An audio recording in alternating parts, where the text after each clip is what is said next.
They said I'd just slow them down. Not cruelly, not even loudly, just casually, like a fact already decided. My son glanced at his watch while adjusting the strap on his new roller suitcase and said, "We're cutting it close. Can you just wait in the lounge, Mom?" Like I was baggage, like I'd reached some invisible threshold where my presence no longer traveled with them, but waited, somewhere quiet, somewhere out of the way. I nodded. Of course I did. I was raised to be agreeable.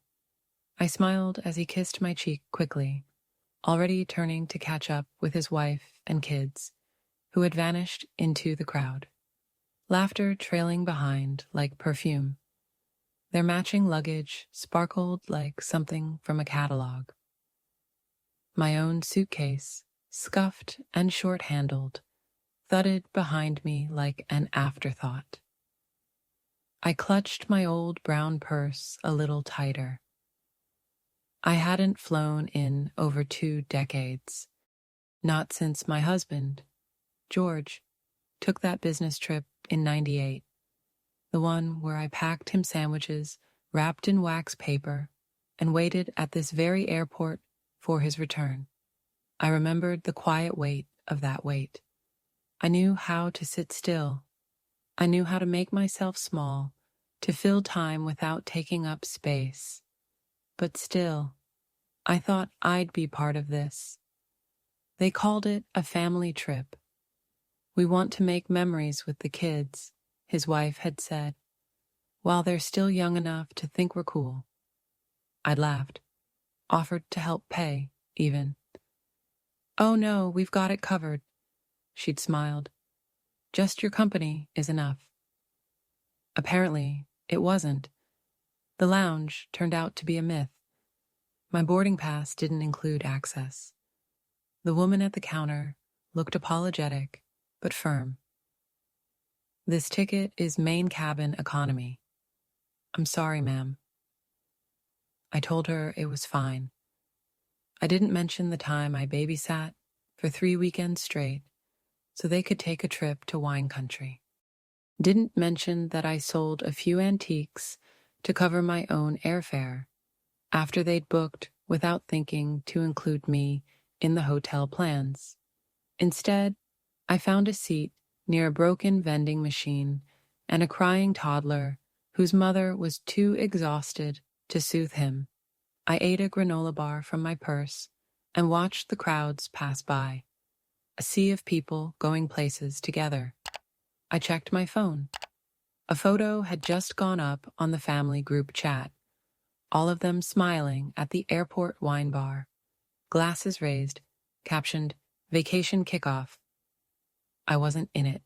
I zoomed in, as if I might find my reflection in the glass behind them. I didn't. I was nowhere. That's when the memory returned, the kind that rises uninvited. It was 1964. George had been drafted.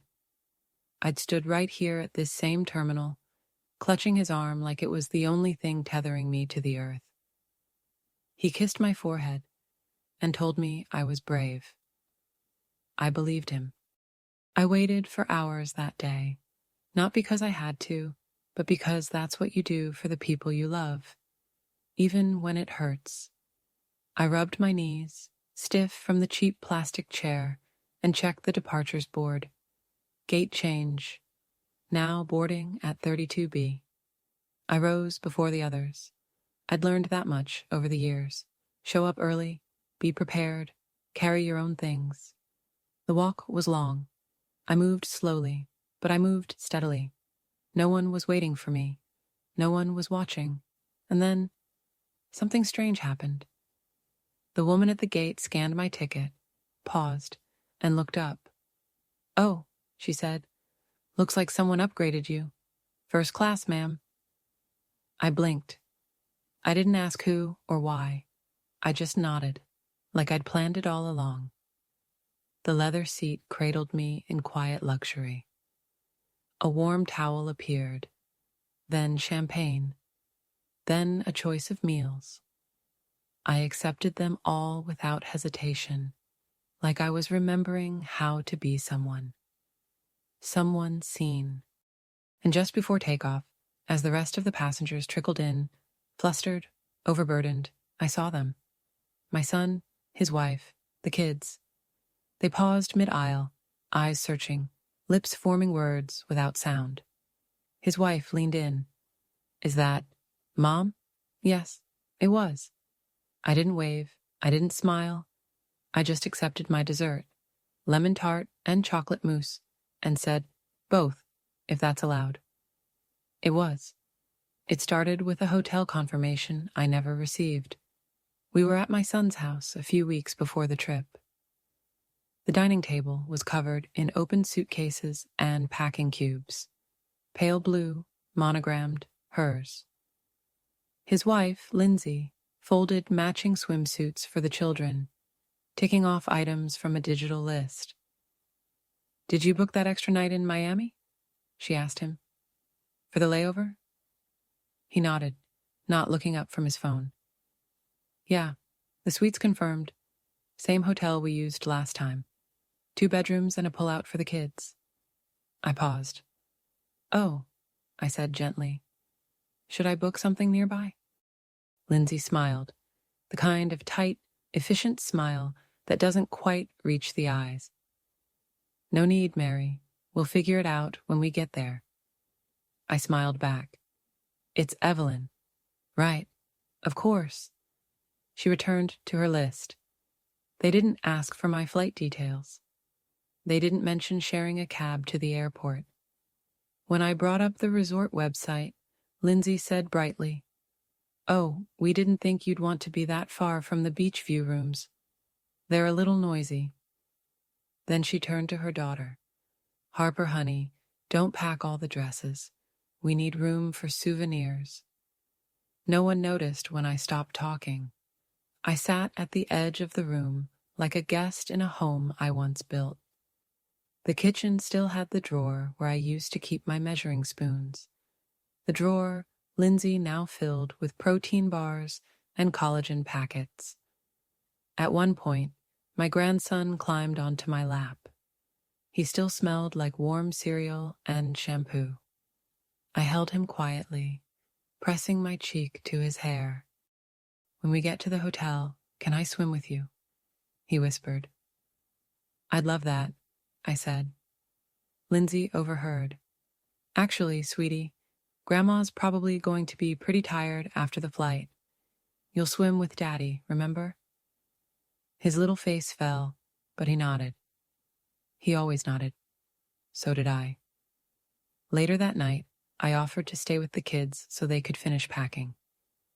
Lindsay hesitated, then said, "Thanks, but they've got their screen time before bed.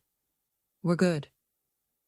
I stood in the hallway for a moment, holding the plate of sliced apples I'd prepared. Then I set them on the counter and quietly fetched my coat. I was halfway to the door when I heard my son's voice, low, not unkind, just distant. "She means well," he said. "But you know how she gets." I didn't ask what that meant. I didn't ask why I'd gone from mom to she in the span of a few months. Instead, I walked to my car under a sky the color of dishwater, the porch light blinking behind me like it couldn't decide if I was still welcome. At home, I made tea. The good kind, loose-leaf jasmine, the one George used to buy for our anniversary. I sipped it standing up, unsure whether to unpack the sandals I'd purchased for the trip. They had a small gold buckle and soft arch support. I'd tried them on twice in the store, just to be sure. I left them in the bag. Something in me had begun to curl inward. The next morning, I checked my email again.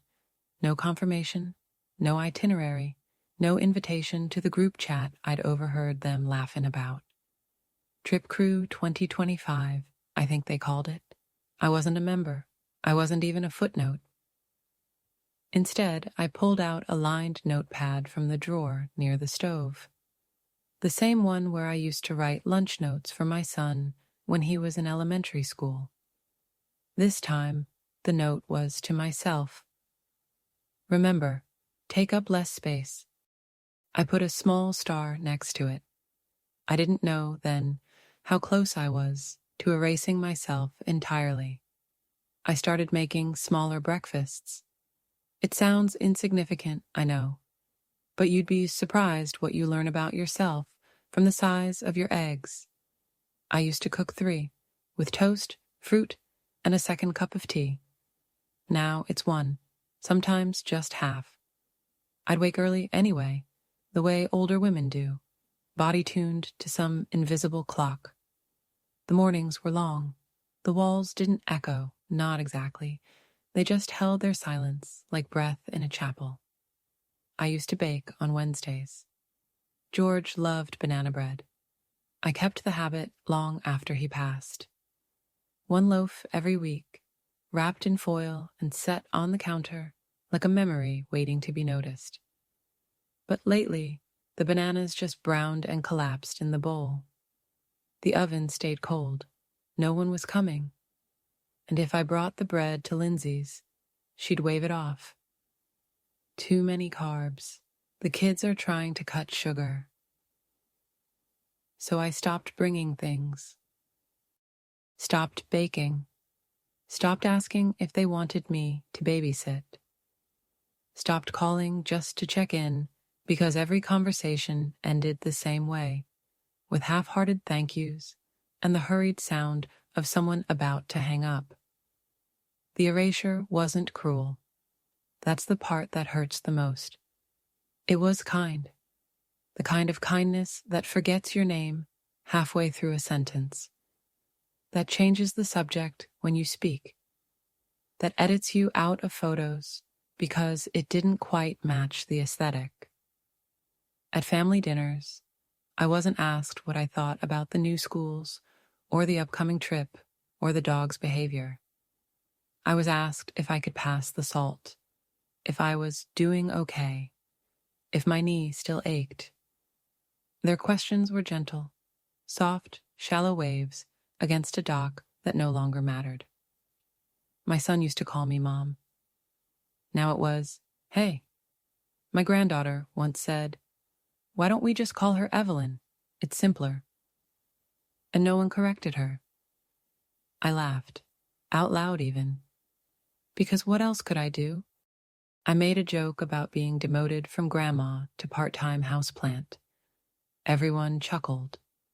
Then someone changed the subject. My old routines became quieter. The Friday flowers I used to buy from the corner shop stopped arriving in a vase. I stopped buying them. The porch light I always kept on just in case someone dropped by. It stayed off. The lemon cookies I baked from memory. I wrote the recipe down in case someone wanted them after I was gone. They hadn't asked, but I wrote it anyway, because hope, even when battered, likes to leave a trail. One afternoon, I tried to join the family's vacation group chat. I clicked the link Harper had once shared by accident. For all trip updates, it said in sparkly text with emojis. I was denied access. I stared at the screen for a while, then quietly closed the laptop and opened Solitaire instead. That evening, I made soup.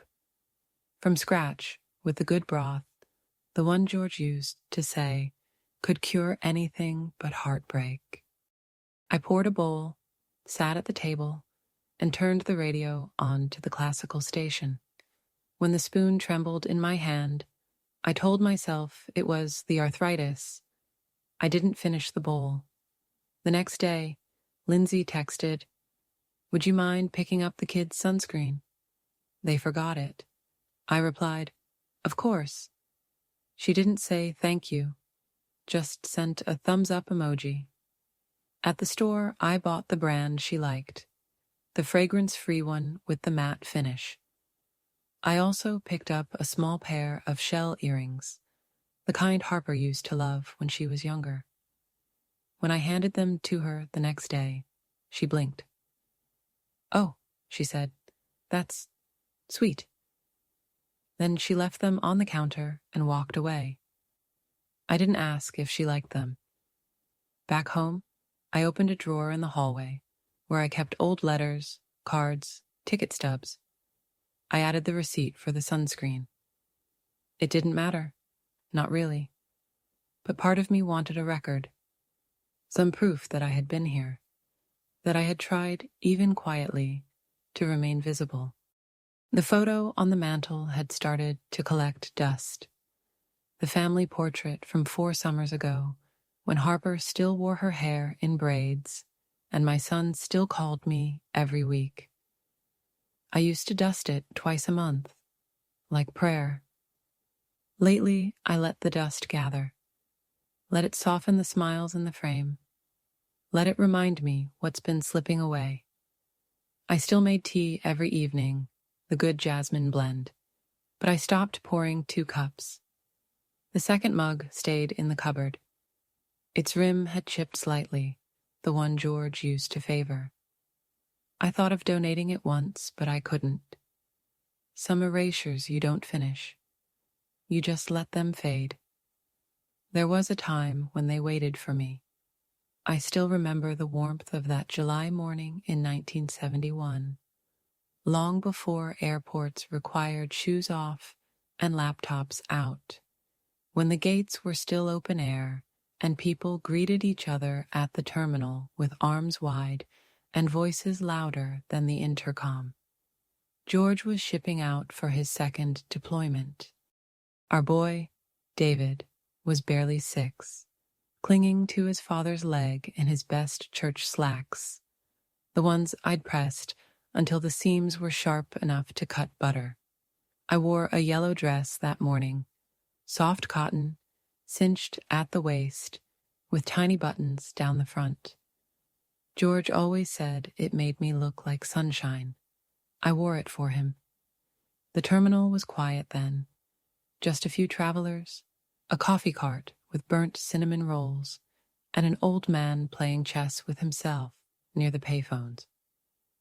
I stood beside George with my hands tucked in his, feeling the calluses from years of hard work, and I thought, we are a family. We are something whole.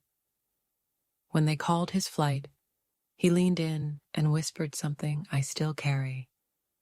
Don't let anyone make you feel small, Evie. Not even time. I didn't cry. Not in front of him. I waved until he was out of sight, then took David's hand and we went home. That night, I made fried chicken, his favorite, and we sat at the kitchen table and said grace like we always did, only with one chair empty and one voice missing. But we were together. David grew up knowing that kind of togetherness. Snow forts in winter, library trips in summer, my famous cinnamon toast on sick days. I was there for every spelling test, every parent-teacher conference, every scraped knee. He used to sit at the counter while I cooked, legs swinging, asking endless questions. Mom, he once asked, what does the word steadfast mean? It means you don't quit on the people you love, I said, wiping flour from my hands, even when it's hard. He nodded like it was the most sacred thing he'd ever heard. Maybe it was. Later, when he got accepted into college, I stayed up all night sewing a quilt with his initials in the corner, each square made from old shirts and fabric scraps, a map of his childhood. When I gave it to him, he held it against his chest and whispered, "Thank you, Mom. I'll never forget this." I believed him. I wasn't just needed back then. I was cherished. Holidays were loud and crowded. My house full of voices and gravy boats passed hand to hand. Harper used to run down the hallway shouting, "Grandma's here," like it was Christmas. She'd sit on my lap and tell me stories with her hair still damp from the bath. And now? Now I'm a name on a group chat they don't remember to tag, a backup plan, a quiet observer. But back then, I mattered. I mattered in the little ways, the favorite dish remembered, the stories repeated just to hear my laugh, the way George used to squeeze my hand under the table during dessert. I mattered in the way David asked my advice and actually listened. In how Harper once wrote a school essay titled, "The Person I Admire Most, My Grandma." I still have that paper. It's in the second drawer of my nightstand, tucked between old letters and the hospital bracelet from the day Harper was born. She weighed 6 pounds, 4 ounces, and when they placed her in my arms, I remember thinking, this is what love means, right here. I held her for hours. Lindsay was tired, David nervous. I sat in the corner, rocking slowly, whispering lullabies I hadn't sung in decades. She only stops crying with you, Lindsay had said then, eyes wide with wonder. She knows who loves her, I replied, brushing a thumb over Harper's tiny fist. That was the beginning, and somewhere, somehow, it became the ending, too. Because now, when I reach for Harper, there's a polite step back, a sideways glance toward her mother, a hesitancy that tastes like distance and approval sought elsewhere. I'm no longer the comfort, I'm the caution. And yet, when I remember that morning in 1971, that yellow dress, and the way George looked at me like I held the whole world in my hands, I know the truth. I was never small. I just got used to being made to feel that way. So now, when they speak over me, when they forget to include me, when they reduce me to someone who might need a rest, I hold on to that memory like a lifeline. I wear it inside like armor, because once I was waited for. Once I was seen. And I still carry the strength of that love, the steadfast kind, the kind that doesn't quit, even when it's hard. A week before the trip, I received a text. It wasn't from David, not Lindsay either. It was Harper. Just 3 words, excited for vacation, followed by a sun emoji and a photo of her new flip-flops. Neon pink, the kind of bright, joyful pink she used to ask for on her birthday cakes. I stared at the message for a long moment, not because of what it said, but because she'd sent it to me. Just me. Not the group thread, not an afterthought. Just me. I responded quickly, probably too quickly. Can't wait to see you in those. I'll pack my sandals too. And then I waited, for the typing dots, for a heart react, for anything. Nothing came, but still, for that short golden hour afterward, I let myself believe something had shifted, that maybe Harper remembered, that maybe she'd missed me in some small, unspoken way. That night, I took down the good suitcase, the one with the leather corners and the soft wheels. I polished them with a bit of olive oil on a cloth, like George used to do with his shoes. I laid everything out neatly. My straw sun hat, my favorite linen shirt, the floral blouse Harper once complimented at brunch. I even packed a deck of cards, thinking maybe we'd play on the hotel balcony in the evenings, just the 2 of us, like we used to at the lake house before they sold it. I tucked a note into the side pocket of the suitcase. For Harper, I'd love one of your drawings of the trip. I'll bring paper. I imagined her finding it, smiling, drawing me under a palm tree. I imagined us laughing in the shade while her parents drank cocktails by the pool. I imagined something soft returning. The next day, I baked shortbread cookies. It was silly, maybe, but I wanted to bring something familiar, something that might remind them I was more than just the woman they occasionally thanked in passing. I tied them in parchment and twine, tucked them in a tin I'd saved from Christmas. I even wrote a little label for the plane. That evening, I called David.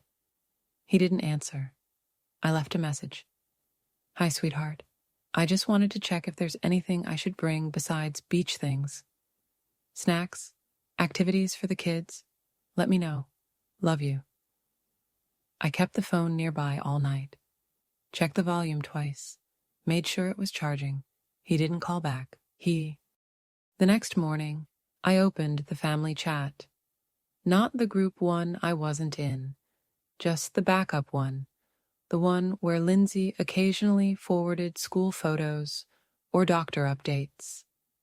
I scrolled back, looking for signs that I had missed something, a kindness, a consideration, an invitation to be included. There was nothing new, just a forwarded boarding pass from 3 weeks ago with no name attached. I checked again, then again. It was for 3 adults, 2 children, not 4, not 5, not including me.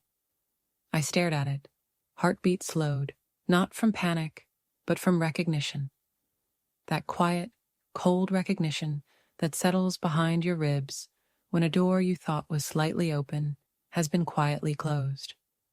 Still, I told myself maybe they'd booked me separately. Maybe there was another confirmation coming. Maybe Lindsay had just forgotten to forward it. Hope is strange like that. It doesn't shout. It whispers. It whispers things like, maybe there's a reason. Maybe they're just busy. Maybe it's a surprise. I wrapped the shortbread tin anyway, packed it in the suitcase beside my sun hat, took the note for Harper and placed it more visibly in the lid pocket. That night, I received another message from Harper. A photo again, this time of her holding a smoothie in one hand, a new beach tote in the other. Caption: Mom says I can't bring too much stuff. We're gonna have so much fun. No mention of me. The smoothie cup had a name written in marker. 3 names, actually. Harper, Jake, Lindsay. Underneath, in someone's messy handwriting, Thomas family, Bahamas, 25. No Evelyn, no grandma, no room on the cup for me. I sat with the phone in my lap, the house quiet, a lamp on in the corner casting long, soft shadows, the kind of silence you can almost lean into. That's when I understood. Harper hadn't sent that message to me directly. It was a screenshot, forwarded.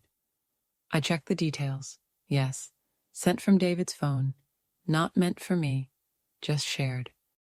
Maybe out of obligation, maybe by accident, maybe because Lindsay told him, just let her know we're excited.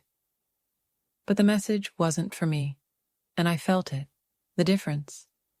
Like reaching for someone's hand in the dark and finding the air. No anger, no storm, just stillness. Just that deep, humming quiet where hope used to live. I stood up, walked slowly to the suitcase, opened it, removed the shortbread tin, untied the twine, unfolded the parchment. I ate one cookie, then another. Not because I was hungry, because I didn't want to throw them away.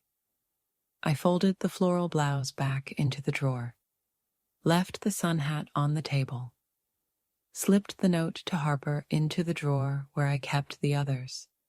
Her baby drawings, old postcards, the I love you, Grandma, scrawled in green crayon that used to hang on my fridge. The suitcase remained open on the bed, half packed. I let it sit there overnight. By morning, I knew. I would still go, but not for them, and not with them. I didn't cry. I wish I could say I did, that I let it all out, stormed through the house, broke something fragile just to feel the sound, but that would be a lie. What I felt was smaller than tears. It was the silence after the door closes and no one turns back. The kind that settles in your joints, in your breath, in the way you stop reaching for a second cup of tea. I sat at the kitchen table with both hands around a warm mug. I didn't drink it, just held it like it might remind me I was still here, that I had shape, that I hadn't disappeared entirely. The mug was chipped at the rim, one of the old ones, from our first set of dishes. I kept it for sentimental reasons, or maybe just because no one else would want it. That's how I felt, chipped, held on to out of habit, not affection. There was a time I would have filled the house with the smell of cinnamon rolls before a trip like this. George used to say it was my way of packing without packing, scenting the air so home would travel with us. But I hadn't baked in weeks. I hadn't played music, hadn't dusted the top shelf. The house had begun to resemble me, quiet, organized, untouched. At some point, I'd stopped setting 2 place settings at the table. Then one, then none. I'd eat standing up by the counter or sitting in the living room with the television low, more for noise than for entertainment. That night, I stood in front of the mirror in the hallway, not to check my reflection, but because it was habit. The mirror I used to glance at while straightening a collar or fixing my hair before opening the door to someone. There hadn't been anyone in months. I looked older than I remembered. My hair, once silver and proud, seemed thin. My eyes had that washed-out softness, not from lack of sleep, but from not being truly looked at in years. When was the last time someone really saw me? Not glanced over, not nodded at, not, "Hi, Mom," as they passed on the way to a phone call, but truly looked. I couldn't recall. I walked back into the bedroom and saw the suitcase still half open on the bed. One sandal on top, one tucked underneath. A blouse I hadn't worn since George's retirement party, folded too carefully to be for nothing. It was the strangest thing, being packed for a trip and yet feeling like I had nowhere to go. They would be on that flight, with or without me. They would sip their airport wine. They would board together, their matching carry-ons rolling in unison. They would share earbuds and inside jokes and forget to look back. And if I didn't show, they might notice for a moment. Did Mom say what time she was flying? Oh, she must have gone early. She'll meet us at the gate. Or maybe she took a later flight. And then they'd move on. Not in malice, just in motion. I was tired. So tired. Not in the way a nap could fix, but in the way bones feel after holding too much weight for too long. I'd been strong for decades. Steadfast, as I once told David. But steadfast begins to wear thin when no one sees what it's holding. I stood by the window and looked out at the street. Porch lights blinked on. Lawns sparkled with sprinklers. Somewhere, a wind chime rang. I wondered what it would be like to be missed. Really missed. Not out of obligation or schedule, but out of heart. I wanted someone to say, "I'm glad you're here." I wanted someone to notice when I wasn't. But wanting is a young woman's habit. I'd grown out of asking for space I wasn't offered, and still, somewhere deep, buried beneath the silence, beneath the long afternoons and empty phone screens, was a tiny ember that refused to go out. Not hope, not anymore. Something older than hope. Dignity, not loud, not confrontational, just a whisper of, "I am still here." And maybe, just maybe, that was enough. It happened quietly. There was no dramatic music, no sudden burst of clarity, just a vibration in my purse and a low, impersonal ding from my phone. I pulled it out with more muscle memory than interest. A flight update, gate change, flight 227, now boarding at gate 32B. I stared at the screen, not for the change itself, gate changes are common, but for what it meant. A ripple in the expected order, a small, impersonal signal that something wasn't going to go quite as planned. I looked around the terminal. No one had noticed. David and Lindsay were likely still at the wine bar, the same one they'd posted about earlier. I'd seen the photo as I walked past a charging station. 3 glasses raised in toast, 2 smiles posed for the camera, 1 child tugging at a paper napkin. Caption: Vacation mode on. I wasn't in it.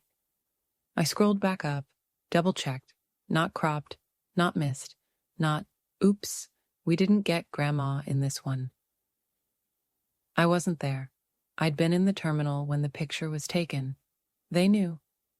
I sat down slowly on a molded plastic bench near a vending machine that hummed like it resented working. There was a toddler crying nearby, his juice spilled across the tiles. His mother knelt beside him, murmuring something soft and urgent. He screamed louder. No one looked over. Airports are built for that kind of noise. I opened my purse and took out the granola bar I'd packed that morning. The same kind I used to keep in my coat pocket during field trips. Peanut butter and oat. Cheap, but dependable. I ate it slowly, chewing each bite with a kind of reverence. I didn't taste it. What I did taste was the dry, brittle truth I'd been chewing on for years now. They didn't forget me. They just stopped seeing me. I thought of the list I used to keep. Birthdays, anniversaries, favorite colors. David liked blue, Lindsay, green tea, Harper, everything pink. I remembered all of it, held it like gospel, but I couldn't remember the last time anyone asked my favorite anything. There was a time when I believed inclusion was something you earned, with love, with patience, with presence. Show up. Be kind. Be helpful. Bake the cookies. Bring the gift. Say yes. Say yes even when your knees ache. Say yes even when your heart sinks. Say yes because maybe, eventually, they'll remember. But now I understood. You can't volunteer your way into belonging. You can't bake your way into memory. And you can't wait your way into being wanted. The realization didn't break me. It steadied me, like standing knee-deep in cold water and finally letting your body adjust. You stop flinching. You stop hoping it'll warm. You just accept the chill and wade forward. Something needed to shift. Not them. Me. Not my family's behavior. That was beyond my control. What needed to change was the way I held myself inside that behavior. The way I kept adjusting my chair at the table, trying to make myself fit where I clearly didn't. I didn't feel angry. I didn't feel betrayed. I just felt done. Not with love. That was still there. Stubborn, aching, unreturned. No, I was done with waiting. Done with asking. Done with hoping they'd notice the absence of something they never truly looked for in the first place. I tucked the granola wrapper back into my purse, stood slowly, and checked the boarding pass again. Gate 32B, a longer walk, but I had time. I began moving, not fast, not urgent, but with the kind of quiet intention that makes strangers step aside without realizing why. Each step was small, steady, my suitcase wheels clicking behind me like a metronome. I passed a family in matching t-shirts, a couple bickering over a carry-on, a group of teenagers dragging oversized pillows. None of them knew me. None of them expected anything from me. And somehow that made it easier to keep walking. I didn't know what would happen at the gate. I didn't know what I'd find there. But for the first time in a long time, I wasn't waiting for anyone to pull me along. I wasn't checking behind me for permission. I was walking because I had somewhere to be. And for once, that was enough. Gate 32B was quiet when I arrived. It always is, I suppose, tucked in the corner of the terminal, far from the food courts and designer shops. Just one gate agent and two other passengers, a man reading a paperback and a young woman chewing her nails while scrolling her phone. I liked it immediately. I took a seat near the window. The sun had dipped low enough that the light came slanting through the glass in long gold ribbons, warming the cold vinyl armrest beneath my hand. For a few moments, I just sat. I didn't check my phone. I didn't scroll for photos I wasn't in. I didn't count the number of texts I hadn't received. I just breathed. My suitcase stood beside me, quiet, capable, prepared. I reached into the front pouch and pulled out the folder I always travel with. Inside were copies of my boarding pass, my ID, my hotel reservation, the one I'd made myself, separate from theirs. They hadn't asked where I was staying. I hadn't volunteered the answer. The folder also held something else, an envelope, not sealed, not yet. Inside was a small handwritten card. I'd written it weeks ago, then forgotten about it. Or maybe avoided it. To Harper, if you ever feel unsure of who you are, remember, you come from women who made spaces out of nothing and love out of silence. You are not small. You never were. I read it twice. Then I tucked it into the pocket of my purse, unsure if I'd ever give it to her. That wasn't the point anymore. The point was, I'd written it. For the first time in a long while, I'd said what I wanted to say.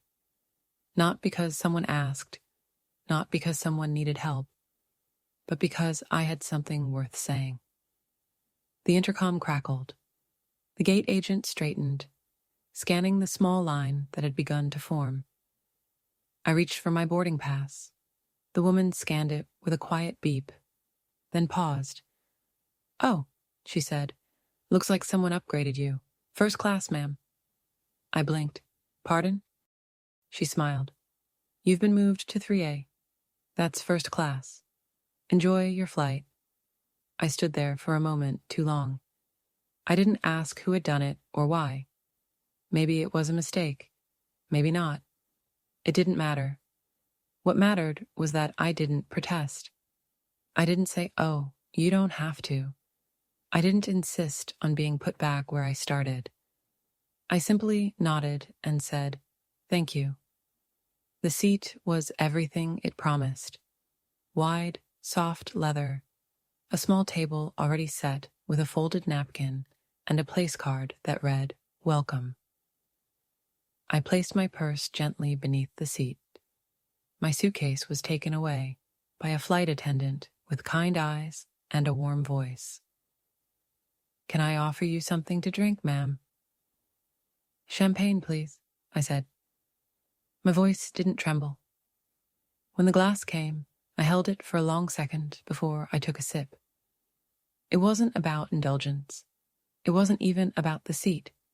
It was about permission. I'd spent so long waiting to be given things, time, attention, consideration. And somewhere along the way, I'd forgotten I was allowed to give those things to myself. I was allowed to be comfortable. I was allowed to be treated with care. I was allowed to take up space. The cabin filled slowly. I recognized the sound of Lindsay's laugh before I saw her. They were boarding now, all together, last minute, chaotic as always. I didn't crane my neck. I didn't wave. From my window seat, I saw them walk past. I saw the moment her eyes widened, the tilt of her head, the subtle mouth of, "Is that Mom?" David looked too. He hesitated, just for a second. Then the line moved on. They disappeared down the aisle. I turned back to the window. The tarmac stretched wide and open, the horizon soft with early dusk. A flight attendant offered a warm towel. I accepted it. I placed it across my hands and let the heat soak into my skin. For the first time in years, I didn't feel like a burden. I didn't feel like an afterthought. I didn't feel small. I felt still, whole, enough, and I hadn't needed anyone's permission to get there. Halfway through the flight, I saw him rise from his seat. David. He was walking slowly up the aisle, glancing back over his shoulder. Lindsay didn't follow. The kids were asleep, heads tilted toward each other, their small faces soft in the dim cabin light. He looked uncertain. He hadn't shaved that morning. I could tell by the shadow on his jaw, the same kind he used to have when he'd come down for breakfast as a teenager, bleary-eyed and proud of the stubble. My son. He reached row 3, paused at the curtain separating first class from the rest. His hand twitched at his side. Then he pulled it aside gently, like it might bite. "Mom," he said softly. I looked up. "Hey," I answered. "Nothing more." He glanced at the empty seat beside me, the one between me and the aisle, the one that would have made conversation easier. "I didn't know you were up here." I nodded. "I know." He hesitated again. I was going to ask if you wanted to switch. Be with the kids. We can trade. You'd still get a window seat." He said it like it was a favor, a generous offering. I didn't answer right away. Instead, I reached down into my purse and took out the small envelope, the one with the note I'd written for Harper. I held it for a moment in my hand, ran my thumb along the edge. Then I placed it gently on the tray in front of me. Not with ceremony, just release. He looked at it. "What's that?" "Nothing urgent," I said. "Just something I needed to say." He nodded, unsure. "You don't want to switch?" I smiled. "No," I said quietly. "I think I'll stay here." Not because the seat was better, not because of champagne or legroom, because I'd chosen it. Because, for once, I hadn't been told where to sit. David's mouth pressed into a thin line. Not angry, not upset, just confused in a way only a grown child can be when they realize their parent has boundaries they didn't notice before. I didn't fill the silence. I let it rest. After a moment, he reached for the envelope. His fingers hovered, then withdrew. "Is it okay if I give it to her?" "You can," I said. "Or not. That part's not up to me anymore." He gave a small nod. The curtain fell closed behind him with a soft swish. I leaned back. The flight attendant passed again, offering dessert. "Would you like the lemon tart or chocolate mousse, ma'am?" I looked at both, thought about the years I'd spent cutting desserts in half, offering the larger share to someone else. "Both," I said, smiling gently. "If that's allowed." She smiled back. "It is." As she walked away, I glanced down at the tray. 2 small plates, 1 silver fork. Enough. I picked up the lemon tart, took a bite, then slowly turned to the window. Outside, the clouds were soft and endless. And there, in the reflection, just barely, I saw myself. Not as I'd been remembered, but as I had quietly become. I touched the glass, not to wave, not to call attention, just to mark it, that invisible, gentle line between the woman who waited and the woman who no longer would. The plane touched down with a soft jolt. Passengers stirred around me, stretching, checking phones, rubbing their eyes. I remained still for a moment, letting the hum of the engines vibrate through the seat, The cabin lights brightened slowly, casting everything in soft gold. My son and his family would be waiting to disembark in the crush of economy, juggling bags, corralling sleepy children, voices rising in practiced chaos. I would not be with them, not this time. The flight attendant came by one last time. "Thank you for flying with us, Miss Thomas." She didn't call me ma'am this time, just my name. I gathered my things slowly. The envelope was gone from the tray. I didn't ask where it had gone. I didn't need to. I walked down the jet bridge at my own pace. The terminal was bright and busy, everyone moving with purpose. I passed them quietly, unnoticed, but not unseen. Not by myself, at least, not anymore. At baggage claim, I didn't search for them. I didn't scan the crowd. I didn't stand on tiptoe, waiting to be waved toward the curb like luggage. Instead, I walked toward the exit. A driver stood holding a small sign, Evelyn Thomas. He smiled when he saw me. "Resort transfer?" "Yes," I said. He took my suitcase without comment, opened the car door for me. It was cool inside, the leather seats soft, the scent of lavender lingering faintly in the air. As we pulled away, I saw them, just for a second.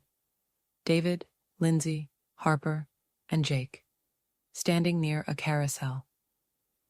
Lindsay was speaking into her phone. David was digging through a backpack. Harper was watching the belt spin. She looked up, saw me through the window. I lifted my fingers. Not a wave, just a soft, simple acknowledgement. Her face changed. I couldn't read what it meant. Surprise, maybe, or confusion.